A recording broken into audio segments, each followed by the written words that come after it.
और इसमें कोई त्रुटि नहीं है, तो वो सत्यापित करने हेतु गवाह के तौर पर भी हस्ताक्षर करते हैं, उनका आधार कार्ड मांगा जाता है। तो ऐसी स्थिति में बहुत समय लगता है, आप लोग भाग दौड़ करते हैं, कोर्ट का चक्कर लगाते हैं, अलग अलग जनप्रतिनिधि के पास जाते हैं। तो ये सब चीज़ को ख़त्म करने के लिए आप लोगों को एक और सुविधा दी गई है कि आप लोग सादे पेपर पे, किसी भी रफ पेपर, जो सादा पेपर आता है, बिल्कुल सादे पेपर पे आप लोग वंशावली अपना बनाकर और उसको सेल्फ अटेस्टेड करके, जिसको स्वअभिप्रमाणित बोलते हैं, यानी कि आप उस पर हस्ताक्षर कर दीजिएगा। हस्ताक्षर करने से ये साबित होगा कि ये जो वंशावली बना है, जो वंशावली ऊपर में बनाई गई है, वंश वृक्ष बनाया गया है, वो बिल्कुल आपके द्वारा बनाया गया है और आप उसके में ये बताते हैं कि इसमें कोई गलती नहीं है। तो इसके लिए आपका वहाँ पे हस्ताक्षर लिया जाता है। तो आपको अलग अलग जगह पर, अलग अलग ऑफिस में दौड़ने की ज़रूरत नहीं है।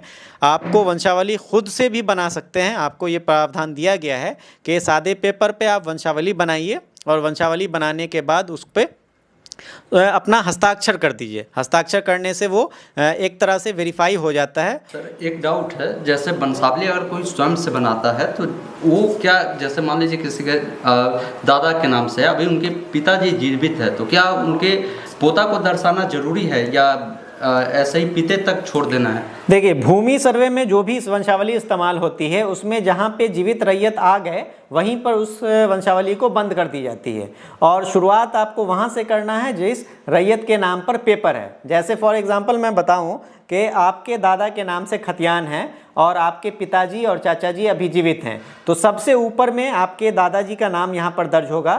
फॉर एग्ज़ाम्पल एक नाम हम ले लेते हैं कि किसी का नाम राहुल है, राहुल आपके दादाजी हैं जिनके नाम पे खतियान दर्ज है, तो आप यहाँ पर सबसे ऊपर में लिखिएगा राहुल। लेकिन अगर उनकी मृत्यु हो गई है तो यहाँ पर स्वर्गीय लगा दीजिएगा। स्वर्गीय से ये सत्यापित हो जाता है कि वो उनका डेथ हो चुका है, आपको अलग से डेथ सर्टिफिकेट जमा करने की ज़रूरत नहीं है।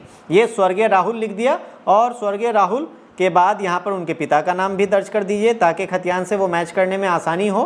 पिता का नाम जो भी है, स्वर्गीय मान लेते हैं कि रामकिशोर है, तो रामकिशोर यहाँ पर लिख दीजिए, स्वर्गीय रामकिशोर, ये हो गया। इसके नीचे आप एक वंश वृक्ष बनाइएगा जिसमें इनके जितने पुत्र और पुत्री हैं सबका नाम दर्ज किया रहेगा।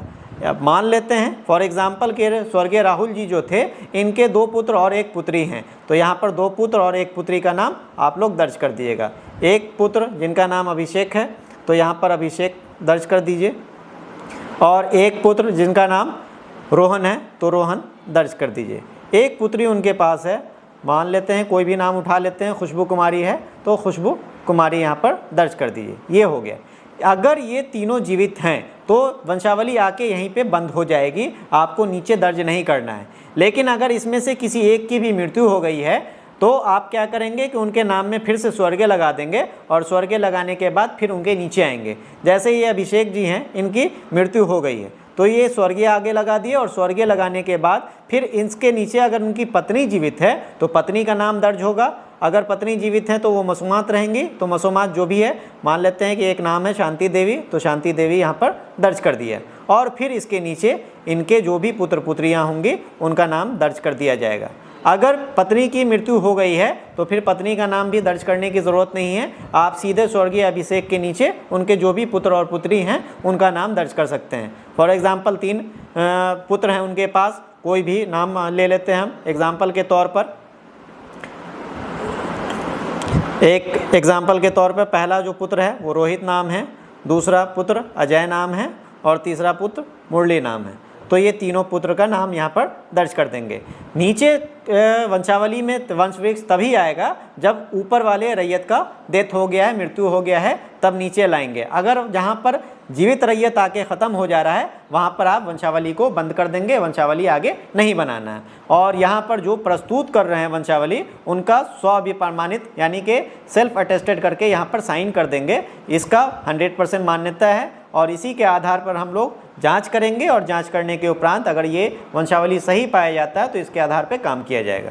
और फिर उसका पुनः वेरिफिकेशन हम लोगों के विभाग की तरफ से, सर्वे डिपार्टमेंट की तरफ से उसको सत्यापित करवाया जाता है। वो सत्यापित कराने का तरीका ये है कि आपके गांव में हम लोग आम सभा लगाते हैं। जैसा कि पूर्व में आप लोग देखे होंगे कि सर्वे की प्रक्रिया जब शुरू हुई थी तो आप लोगों को सूचना देने के लिए प्रचार प्रसार हेतु आम सभा का आयोजन किया गया था। वैसे ही आपके गांव में आपके समाज के बीच में बैठकर हम लोग आम सभा लगाएंगे और आम सभा में आपके द्वारा जो वंशावली प्रस्तुत की गई है, जो उपलब्ध कराई गई है सर्वे कार्यालय को, उसको पढ़ के वहाँ पर सुनाया जाएगा और आपके ही समाज के लोगों के बीच में वो पूछा जाएगा कि इनके द्वारा जो ये वंशावली प्रस्तुत की गई है, जो स्वाभिप्रमाणित करके जो प्रस्तुत की गई है, ये बिल्कुल सही वंशावली है या नहीं है। इसमें किसी का नाम छूटा तो नहीं हुआ है, बहन बेटी वगैरह का नाम छिपाया तो नहीं गया है। अगर आपके ही समाज के लोग उसको सत्यापित कर देते हैं कि नहीं बिल्कुल सही वंशावली बनाया गया है, तो उसको कानूनगो महोदय या शिविर प्रभारी जो होते हैं इनके द्वारा अनुमोदित करा लिया जाएगा। अनुमोदन के उपरांत फिर उस वंशावली की मान्यता रहेगी, उसके आधार पर आपका नया खतियान बनेगा। लेकिन अगर उसमें कुछ कमी पाई जाती है, आपके ही समाज के बीच के कुछ लोग उस पर आपत्ति कर देते हैं, तो आपत्ति का निराकरण किया जाएगा। निराकरण करने का सेंस ये है कि जिन लोगों का नाम उसमें छुटा रहेगा या कम रहेगा या कुछ उसमें छेड़छाड़ की रहेगी, तो वो नाम पूछ करके आपके समाज के ही लोगों के बीच में वो वहाँ पर दर्ज किया जाएगा और दर्ज करने के उपरांत उसको सत्यापित करने के बाद फिर जो नया खतियान बनाने का प्रोसेस है वंशावली के आधार पर, वो कार्य किया जाएगा। तो पहली चीज़ जो आपने अभी पूछा है कि पेपर में ये चीज़ दिया हुआ था कि सादे पेपर पे स्वाभिप्रमाणित करके वंशावली बनाकर आप देंगे तो वो वैलिड होगा या नहीं होगा, तो वो 100% वैलिड होगा। आप लोगों को कहीं दौड़ने की ज़रूरत नहीं है, किसी कार्यालय का चक्कर लगाने की ज़रूरत नहीं है, किसी कोर्ट में जाने की ज़रूरत नहीं है। आप लोग सादे पेपर पे अपना वंशावली बनाकर उस पर हस्ताक्षर करके लाके सबमिट कर सकते हैं, उसकी 100% मान्यता रहेगी। सर काफ़ी सारे लोग अभी जो है सर्वे को लेकर वंशावली बना रहे हैं, तो हमने देखा है कि बहुत सारे लोग क्या है कि उनके अभी पिताजी जीवित है, लेकिन उसमें क्या है कि वो दिखा देते हैं कि अपने चाहते उनके पोता है, वो चाहते कि भाई पिता के जीवित रहते हुए भी मेरे नाम से हो जाएगा, तो गलत तरीके से वंशावली बना रहे हैं। सर एक बार थोड़ा सा शॉर्ट में वंशावली बनाने के सही तरीका क्या है, किस प्रकार उसको दिखाना है, वो थोड़ा सा बता दीजिए। देखिए, वंशावली जो आप लोग बनाएंगे तो वंशावली में सबसे पहले जो पेपर पे जिनका नाम है, जैसे आपका खतियान की बात अगर हम करते हैं कि खतियानी ज़मीन आपका है, तो पेपर में अगर आपके बाबा का नाम है तो वंशावली आपके बाबा के नाम से शुरू होगी, वो उसके ऊपर से शुरू करने की ज़रूरत नहीं है। पेपर में जिनका भी नाम है वहाँ से आप शुरू करेंगे। जैसे पेपर में आपके बाबा का नाम है तो सबसे पहले जो वंशावली में नाम दर्ज होगा वो आपके बाबा का नाम दर्ज होगा और उनके पिता का नाम लिख दीजिएगा, ताकि वो वेरिफिकेशन खतियान के अनुसार हो जाए कि खतियान में जो नाम लिखा हुआ है वो बिल्कुल सही लिखा हुआ है। ऐसा भी हो सकता है कि आप सिर्फ बाबा का नाम लिख के छोड़ देंगे तो पर बाबा का नाम वहाँ पर दर्ज नहीं होगा और आपके खतियान में एक ही नाम के 2 आदमी और 3 आदमी अगर आपके गांव में हैं तो वहाँ पे संशय की स्थिति बनती है। तो आप जब भी वंशावली बनाएंगे तो पेपर में जैसे नाम लिखा रहता है, जैसे रैयत का नाम एवं पिता का नाम दर्ज रहता है, वैसे ही वंशावली में ऊपर में आप रैयत का नाम और पिता का नाम वहाँ पर दर्ज कर देंगे। उसके नीचे उस रैयत के जितने भी वंशज होंगे, चाहे वो पुत्र हों या पुत्री हों, सभी का नाम दर्ज किया जाएगा।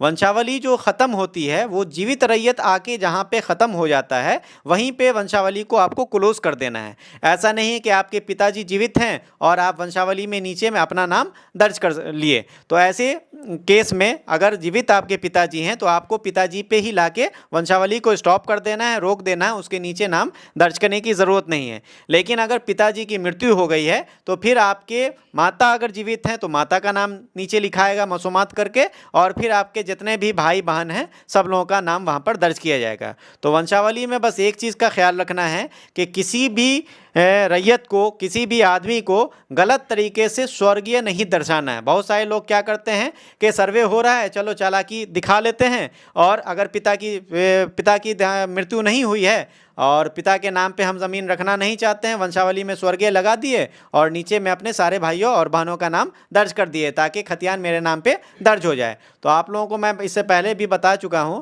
कि जो वंशावली आप प्रस्तुत करेंगे, जो हमको उपलब्ध करवाएंगे, उस वंशावली का वेरिफिकेशन हम लोग अपने स्तर से, विभागीय स्तर से करवाते हैं, जो गाँव में आम सभा लगाकर करवाते हैं। तो अगर आपके गांव में वो नाम पढ़कर हम सुनाएंगे और पढ़ने के बाद अगर उसमें स्वर्गीय लगा होगा, इसका मतलब है कि उनकी मृत्यु हो चुकी होंगी, तो आपके ही समाज के लोग वहां पर आपत्ति तुरंत कर देंगे कि ये जो वंशावली बनाई गई है इसमें जो स्वर्गीय लगाया गया है ये गलत है, ये तो अभी जीवित हैं, इनकी मृत्यु नहीं हुई है। तो वैसा कंडीशन आप लोगों के साथ नहीं आए कि आपको समाज में शर्मसार होना पड़े, गलत लोगों के बहकावे में आकर गलत वंशावली नहीं बनाए। वंशावली हमेशा सही तरीके से बनाएं और वंशावली में यही तरीका जो मैंने अभी बताया है कि पेपर में जिनका नाम है वहाँ से शुरू करें और जीवित रैयत जहाँ पे आके ख़त्म हो जाते हैं वहाँ पे वंशावली स्टॉप कर दें, उसके नीचे वंशावली में वंश वृक्ष बनाने की ज़रूरत नहीं। अभी आपने देखा वंशावली बनाने की ये बिल्कुल सटीक जो जानकारी था अभी सर ने आपको बताया, बिल्कुल घर बैठे आप इसको बनाकर